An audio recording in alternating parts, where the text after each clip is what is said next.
الحمد لله رب العالمين، والصلاة والسلام على سيدنا محمد سيد المرسلين وعلى آله وأصحابه وأتباعه وأولياء أمته أجمعين إلى يوم الدين. خوشكو براي إيمان دارم، السلام عليكم ورحمة الله وبركاته. أيوة القرآن في روزة أفرميت سبارت بحزة موسى: يا أيها الذين آمنوا لا تكونوا كالذين آذوا موسى فبرأه الله مما قالوا وكان عند الله وجيها.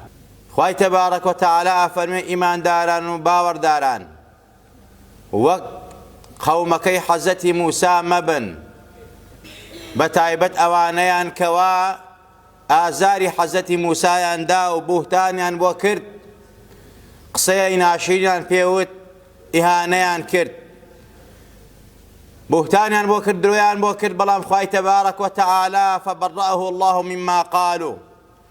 خواهي تبارك وتعالى قومكي حزة موسى يختدروا ولا سر أودروا يفتراوا بهتانانيك أبو حزة موسى ينكرت. حزة موسى بلا إخواه لا إخواه خاوني جاه مقامه بيقي تايبتيه. خواهي تبارك وتعالى باسي حزة موسى وبنو إسرائيل من بوكاوكو عادتها مشيان پیغمبران کشتووە قسەیان پێوتون بوتانیان بۆ کردوون درۆیان بۆ کردوون. حەزەتی موسا ئەم پێغەمبەر ئوولوالعەزمە چەندێ نەسیحەت و ئامۆژگاریە کردن، بەڵام ئەوان هەر بوتانیان بۆ کرد، قسەیان پێوت. چەندین موعجیزەی گەورە گەورەی بۆ هێنانەکایەوە ڕوویدا لەسەر دەستی، بەڵام بەنو ئیسرائیلی هەر بیانویان نەگرت و پرسیاریان نەکرد و ئیهانەی حەزەتی موسایان نەکرد. بۆیە خوا بە ئومەتی پێغەمبەر ئەفەرمێت سەڵات و سەلامی لەسەر بێ، ئەفەرمێت ئومەتە نازارەکەی پێغەمبەر ئێوەش وەکو بەنو ئیسرائیلی مەبن، وەکو قەومەکەی حەزەتی موسا مەبن، بوهتانچی مەبن، ئیساءەچی مەبن، قسە بە خەڵکی مەڵێن، قسە بە موسڵمانان و ئیمانداران مەڵێن، بە پێغەمبەرەکانتان، بە عولەما و زانایانتان، بە ئەسحابەکانی پێغەمبەری خوا، بە هاوڵەکانی پێغەمبەری خوا بوهتان و درۆیان بۆ مەکەن، چونکە خوای تبارک و تعالی ئەوانە پارێزێ. هەر ئیفتیرا و درۆیەکیان بۆ بکەن، خوای تبارک و تعالی ئەیان پارێزێ درۆ و بوهتانی ئەو خەڵکە کە بۆ ئەو عالم و زانا و خواناسانە ئەیکەن بەتاڵ یەکاتەوە، چونکە بەلای خواوە جاه و مەقامیان هەیە، حورمەت و ڕێزیان هەیە. بەڕاستی عولەما و زانایانی ئومەتی پێغەمبەری خوا سەڵات و سەلامی لەسەر بێ ئەولیای ئومەتی پێغەمبەرن. ئەلا ئین ئەولیاء الله لا خوف عليهم ولا هم يحزنون.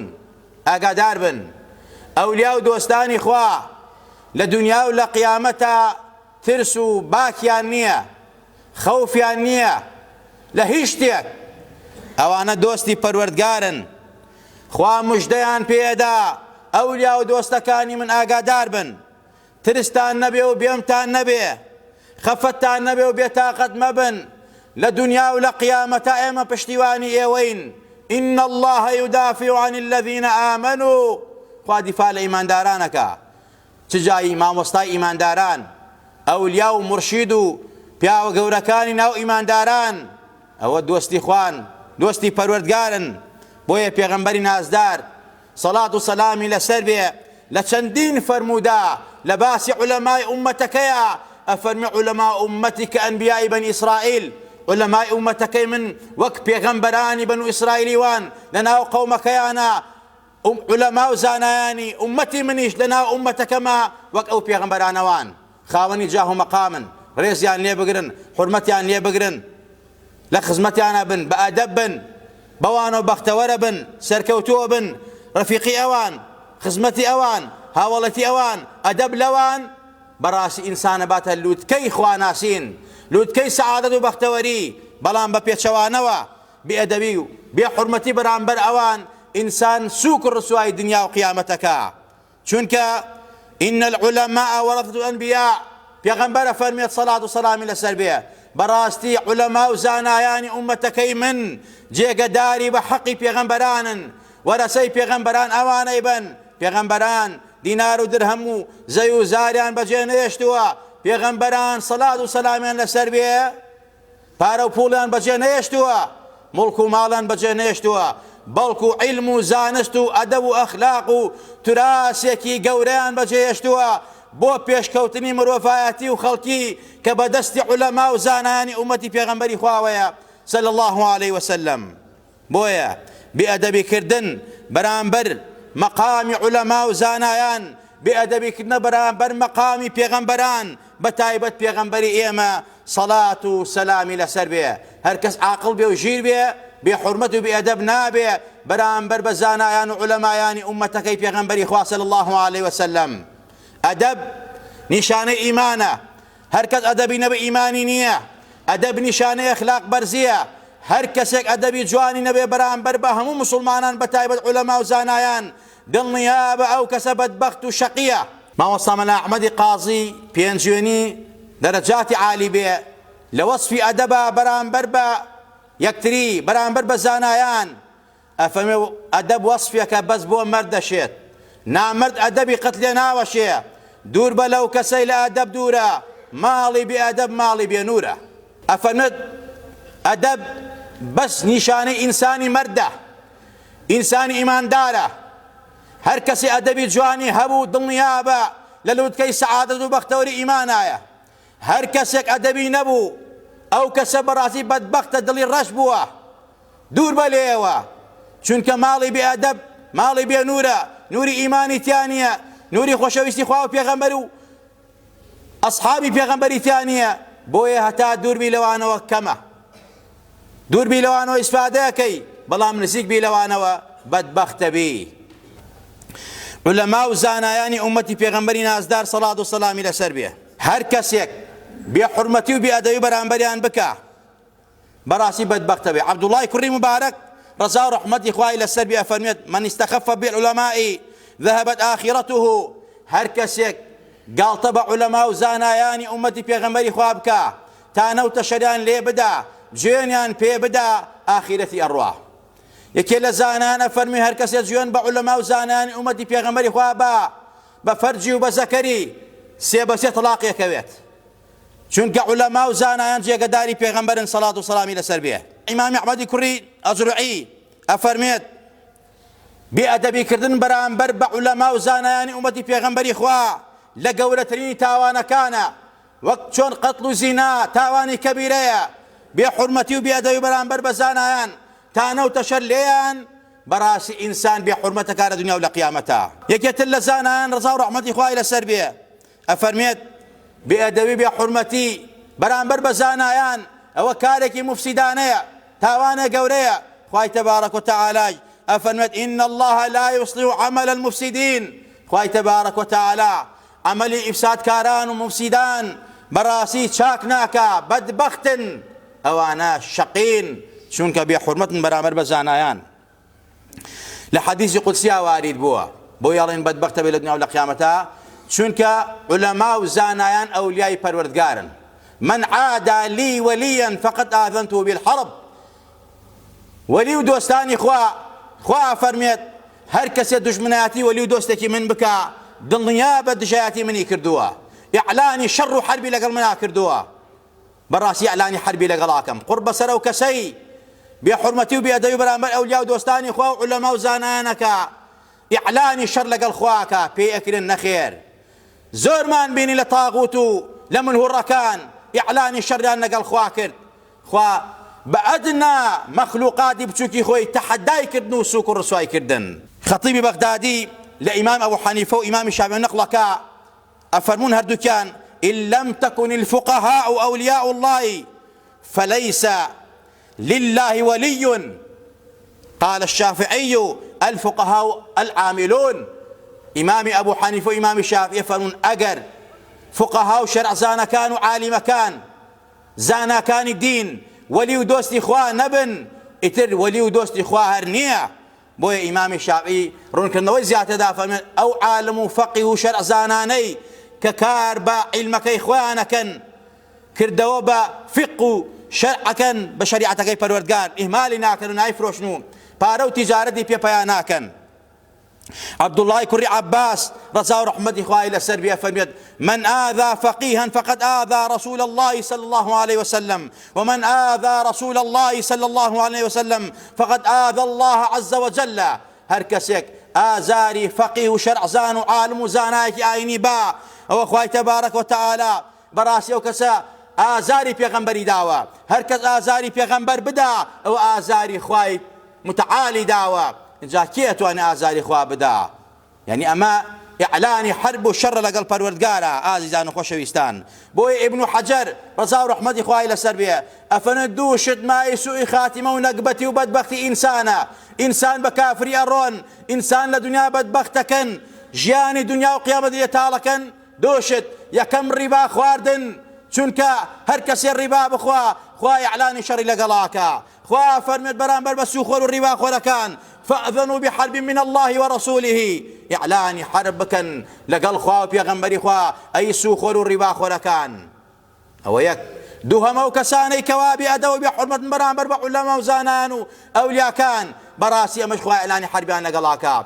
بۆیە ئەم دوو تاقم و کۆمەڵە بەڕاستی نیشانەیان بەدبەختیە، سوئی خاتیمەیان هەیە، بەبێ ئیمانی بێدینی ڕۆن، ژیانی دنیایشان لێ ئەبێ بە تاریکستان، لێ ئەبێ بە جەهەنەم، چونکە بێحورمەتی و بێئەدەبیان کردو بەرامبەر بە ئەولیا و زاناکان و سویان خوارد و زوڵمیان کردووە لە خەڵکی، سوخۆر بوون، ڕیباخۆر بوون. بۆیە ئەم دوانە لە ناو تاوانەکانە، ئەم دوانەیە نیشانەی سوئی خاتیمە. هەیە قەتڵەکە، زیناکە، تاوانی ترەکە، بەڵام ئەم تاوانەی تر مای سوئی خاتیمە نییە. تۆبە بکە، تۆبەی نەسوخوا لێ وەرەگرێت، بەڵام سوو خواردن و بێئەدەبی بەرامبەر ئەولیا و پیاوچاکان ئینسان بەدبەختی دنیا و قیامەتەکە. بە تایبەت وەلی و دۆستانی خوا، عولەما و زانایانێک کاتێکەوە دۆستی خوا بن، خوا پێیان بفەرمێت: دەستی ئێوە دەستی منە، چاوی ئێوە چاوی منە، قاچی ئێوە قاچی منە، هەموو ئەندامەکانی ئێوە ئەندامی منە، ئەولیا و دۆستەکانی خۆم. خوا پیان فەرمێ، یعنی قدرەت و هێزی خۆیان لەگەڵایە. ولئن سألني لأعطينه ولئن استعاذني لأعيذنه. ئەگەر ئەولیا و دۆستی منە داوای هەر شتم لێ بکات، دڵی ناشکێنم، پێ بەخشم، پەنام پێ بگرێ لە هەر شتێک، پەنای ئەدەم. کاتێکەوە ئەو ئەولیا و ئەو عالمە و ئەو زانا کە دۆستی خوایە تۆ قسەی پێڵێ و ئەبێتە مەزلوم، ستەم لێکراو، دعای ستەم لێکراو و مەزلوم قبوڵە. خوا بە مەزلوم و ستەم لێکراوە فەرمێت: لەئەنسوڕەنەکم وەلەو بەعدە حین. یەکێ لەوانە کە دوعای گیرایە مەزلوم و ستەم لێکراوە. جا ئەو کەسەی کەوا عالم بێ و زانا بێ و ئەولیا بێ و تەقی بێ و نەقی بێ، ئەهلی شەرع بێ و خزمەت بە دینەکەی خوا بکە، هەوڵی ئەعلای کەلیمەت الله بە و تۆ بیکەی بە مەزلوم و بیکەی بە خەسیمی خۆت و دژمنایەتی بکەیت و زوڵمی لێ بکەی، ئەو مەزلومە عولەما بێ، دڵنیابە خوای تەبارەک وتەعالا دوعاکانی گیراکە و دڵی ناشکێنێ و سووک و ڕسوای دنیا و قیامەتیانەکە ئەوانەی بێحورمەتی و بێئەدەبی بەرامبەریان بکەن. ئیمامی ئەحمەد كري حنبل رضا رحمة خواه إلى سربيا فرمت: لحوم العلماء مسمومة من شمها مرضة ومن أكلها مات. گۆشتی عولەما و زانایان ژەهراویە، ئەوەی بۆنی کاتوشی نەخۆشینی کوشندا بێ، ئەوەی بیخوا خوای گەورە بەبێ ئیمانیەی کوشێت. بۆیە زۆر خەتەرە. حافظی ابن عساکیر رضا رحمة خواه إلى سربيا فرمت: ومن أطلق لسانه في العلماء بالثلب ابتلاه الله تعالى قبل موتی بموت القلبی. هەر کەسێک بەڕاستی زبانی درێژکا بەرامبەر بە زانایان و عولەمایان، خوای تەبارەک وتەعالا پێشمردنی دڵی ئەمرێنێت. ئەو کەسەی کە دڵی مرد بەدبەختە و سوئی خاتیمەی هەیە، چونکە خوا فەرمێت: فليحذر الذين يخالفون عن أمره أن تصيبهم فتنة أو يصيبهم عذاب أليم. خوای تەبارەک وتەعالا بە پێغەمبەرە فەرمێت: ئاگادار بن ئەوانەی کە مخالفەی ئەمری پێغەمبەری خواکەن. عولەما و زانایان نائیبی پێغەمبەری خوان، عولەما و زانایان پەیامی پێغەمبەر ئەگەیەنن. بۆیە بێفەرمانی عولەما و زانایان بێفەرمانی خوا و پێغەمبەری خوا صلی الله علیه وسلم، بەڕاستی ئەوانەی کەوا بێفەرمانی پێغەمبەرەکەن، خوا فەرمێت با ئاگایان لە خۆیان بێ، خوا تو هیچ مصیبەت و نەکبەتیان نەگا لە دنیا و لە قیامەتە عەزابی تو دوودیش، لە دنیایشا بەڵا لەسەر بەڵا، سوئی خاتیمە و بەدبەختی و نەکبەتی. یەکێک لە زانایان و عولەمایان پیاوە کات لە خزمەتیا زەوی عالمەی کرد، تۆ توڕە چوو بە گژیا فەرمووی مه لا تذكر العلماء بشيء فيميت الله تعالى قلبك. باسی علەمایان نەکەی، زبان درێژی نەکەی بەرامبەریان، خوا دڵت دەمرێنێت، خوا بەدبەخت دەکات. ئازیزان خۆشەویستان، نمونە و فەرمایش لەم بارەوە زۆرە کە زانایان بەڕاستی حورمەتیان زۆرە لای خوا، بۆیە بێئەدەبیکردن بەرامبەریان خوا پێی ناخۆشە، خوا قبوڵی ناکا. بێئەدەبیکردن بەرامبەریان پێغەمبەر پێی ناخۆشە، بێئەدەبی بەرامبەری پێغەمبەری خوا صلی الله عليه وسلم. ئازیزان خۆشەویستان، لە کۆنا شێخ یوسفی هەمەدانی بوو، عالمێکی ڕەبانی، پیاوێک گەورە شاری بەغا بوو. لە سەردەمی فەقیهەتی حەزرەتی شێخ عەبدولقادر گەیلانی و ئیبن سەقا و ئیبن عەسەڕون کە ئەمسیانە هاو فەقێ بوون، هاو تەلەبە بوون لە شاری بەغدادا.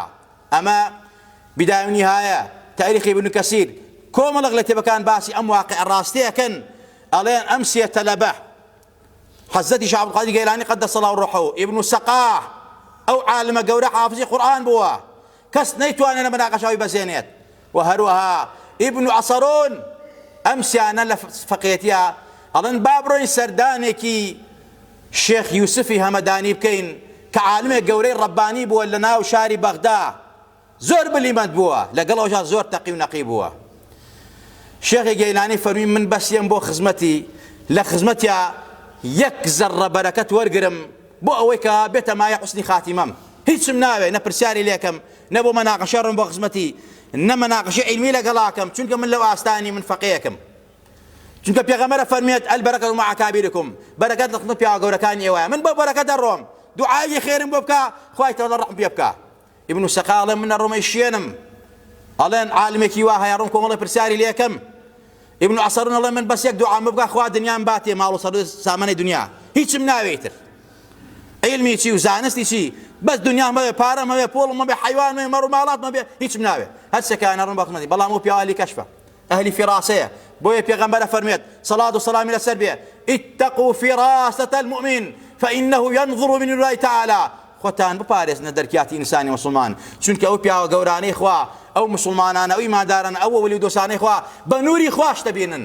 کاتێککە چوونە ژوورەوە شێخی گەیلانی دەستی ماچ کرد، دوعای خەیری وەکرد، فەرمی ئیشاءالله تۆ لە بەغادا پێی تۆ لەسەر شانی هەموو وەلی و دۆستانی پەروەردگارە، کورسەکەت دانە و تەدریس بکە، تۆ عالمێکی ڕەبانیت. ئەمەی بە شێخی گەیلانی فەرموو، بە ئیبن سەقای فەرموو بۆنی بێدینی و گاورێت لە تۆ ئەکەم، تۆ ئەبی بە گاور، تۆ لە دینی خۆت هەڵەگەڕێیتەوە، چونکە بێئەدەبی لە خزمەتیا کرد، بێحورمەتی کرد لە خزمەتیا. ئیبن عەسەڕونی شوتی قوربان ئەی دوعا بۆ من، فەرمووی دۆش ئەوەندە دەوڵەمەند نەبی نوێژەکانی لەسەر دانەی، هەر سێکەیان چون بەدەم کاری خۆیانەوە. شێخی گەیلانی گەشت بەو مەقامە کە ئەمڕۆ لەسەر دەستیا بە هەزاران کەس مسلمان بۆ ئیمانی هێناوە، چەندەها مؤەلەفات و کتێبی هەیە. ئێستەش بەڕاستی لە عالەمی ئیسلامیە وە خۆرێک وایە عالەم زیارەتێکە ئەو زاتە گەورە مبارەکە، کتێبەکانی ئەخلاق خوڕەوش سێری دینەکەی بەرنامەکەی، ئەمە هەمووی ئەمڕۆ مسلمانان محتاجینی بەڕاستی. دوعا خێرەکانی ئیبن سەقایش لە سەردەمی ڕۆمەکانە ناردیان بەرەو ئەستەنبوڵ بۆ مەناقەشەیەک، هەم مجاهید بوو هەم عالم بوو، بەڵام لەوێ تووشی عیشقی کچە گاورێکە بێت. ئەم مجاهیدم حافظ قورئانە، ماوەیەکی زۆر هەوڵەدا کە نەبێ بە گاور، بەڵام وتیان نەبی بە گاور نادەینێ، ناچار لە دینی خۆی وەڵەگەڕە بێتە گاور، ئەبێتە گاور، لەسەر گاوری ئەمرێ، لەسەر ئەو دینە بەتاڵە ئەمرێت.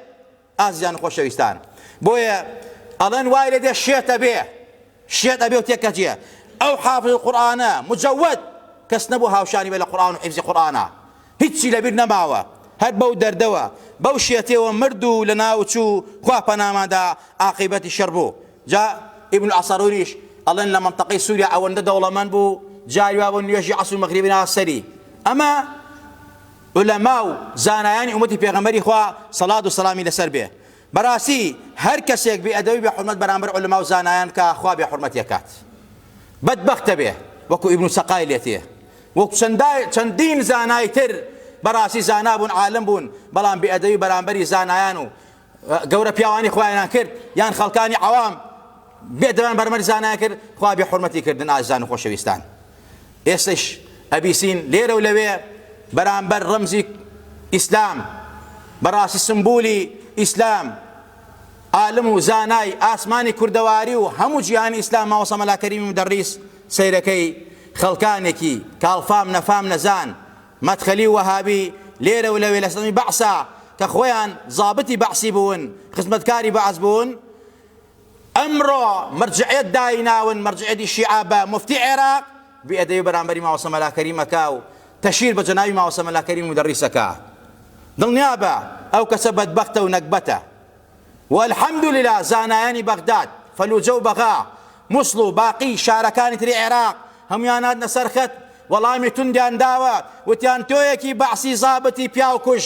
ئەمڕۆ مەرجعیەت دایناوی بە مفتی عێراقی حەدی ئەوتە نییە بێئەدەبی بەرامبەر بە سمبولی ئیسلام و گەورە زانای عێراق و کوردەواری بکەی جەناوی ماوەسە مەلا کەریمی مدەڕیس. ئەو زاتە گەورە دەستنەمامی شێخی عەلادینی بیارەیە قەدەسە الله ڕوحەهم، زانایەکی کوردە، عالمی کوردە، نەک بەس لە عێراقا ناسراوە بێ، لە هەموو عالەمی ئیسلامیە ئەمڕۆ کە ئەڵێن مەلا کەریمی بیارە بەڕاستی هەمووی ئەڵێن قەدەسە الله ڕوحەه، ڕەحمەتی خوای لێ بە و دەرەجەی عالی بێ بۆ عیلم و بۆ زانستی بە زبانی کوردی، بە زبانی عەرەبی، بە زبانی فارسی، هەموو ئەم ئیسلامەی گەیان بە شەرق و غەرب. ئەمە جێگەی شانازی گەلی کوردە، جێگەی شانازی ئیسلام و مسلمانانە. بەڵام بەداخەوە ئەمڕۆ زانایانی عەرەب، زانایانی تورک، زانایانی فارس لەسەر ماوەسە مەلا کەریم دێنە دەنگ، بەڵام شارە کوردەکانی ئێمە و حکومەتەکەی ئێمە هەتا ئێستا ئەدنا هەڵوێستی نەبووە بەرامبەر ئەو بێحورمەتەی کە بەرامبەری ماوەسا کراوە.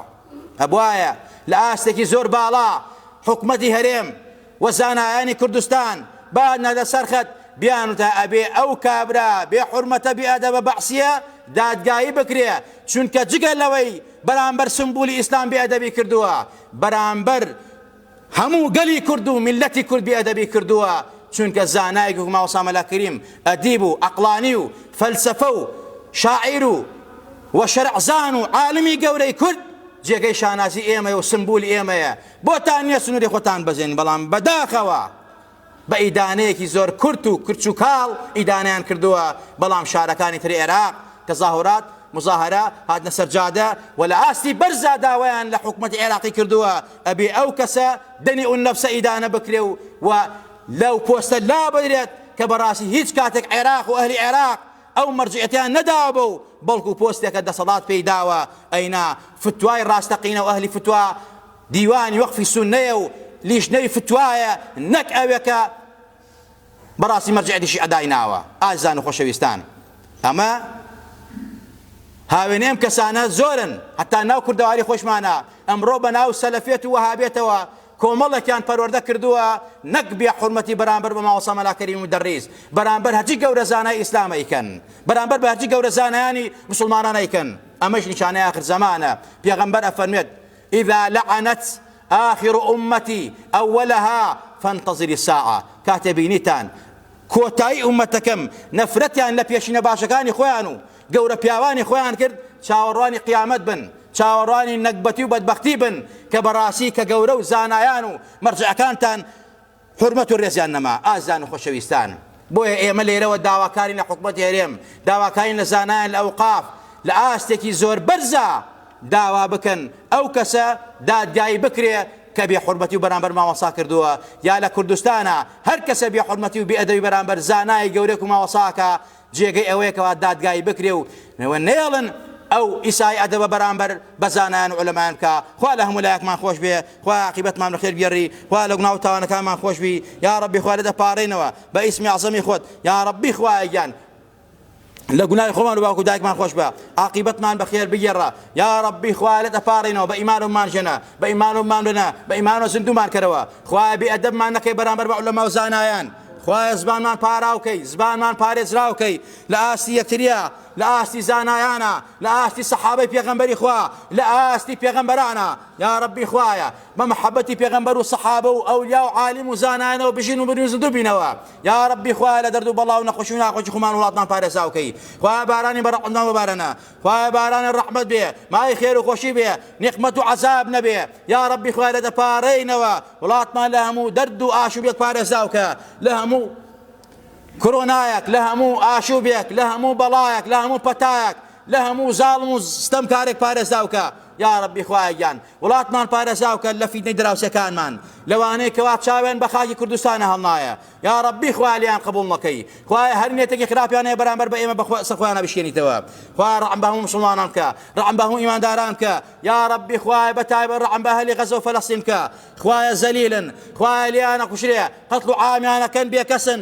خوایە بەس تۆیان هەیە یا ربی خوایە فریان کەوە بە جنود و سەربازی خۆت سەباتیان پێبەخشە سەرکەوتنیان پێبەخشە خوایە یەهودیان بە لەناوبەرە ئەو یەهودەی کەوا بوتان چی بوون بکوژی پێغەمبەران و ئەولیا و سالیحان بوون خوایە بیان کوشە خوایە تفقرە دڵیانەوە خوایە قاچەکانیان لەرزۆکە جێژ و جاشیان تێکبشێنە بەسەرێکە یا ربی خوایە لە دەپاڕێنەوە بە ئیسمی عەزەمی خۆت شیفای نەخۆشەکانمان بە عاقیبەتی پیرەکانمان بەخێرگەڕە هیدایەتی گەنجە جوانەکانمان بە یا ربی خوایە لە دەپاڕێنەوە ئەوانەی دوعای خێران داوای دوعای خێران کردووە ئەگەر نەخۆشیانێ خوا شیفای عاجۆ پلان بۆ بنێرە ئەگەر مشکیلانێ خوایە بۆیان چارەسەرکە زاڵم زوڵی لێکردن خوایە ئەو زاڵمیان بۆ لەناوبەرە کارەکانیان بۆ ئاسانکاری وڵایەکمان ئاسانکە ئەوەی منداڵی منداڵی ساڵی بەرێ ئەوەی هێتی ساڵ ئەنی خوایە بۆی ساڵەکە خوایە لە هەموو لایەکمان ڕازی بە یا ربی خوایە لە هەموو لایەکمان ڕازی بە یا ربی خوایە لەگەڵ پێغەمبەر و عالم و سەحابە و زانایانە لا دنيا ولا قيامتها حشر مارك وبانجينا بمان برينا آمين آمين أقول قولي هذا وأستغفر الله لي ولكم ولسائر المسلمين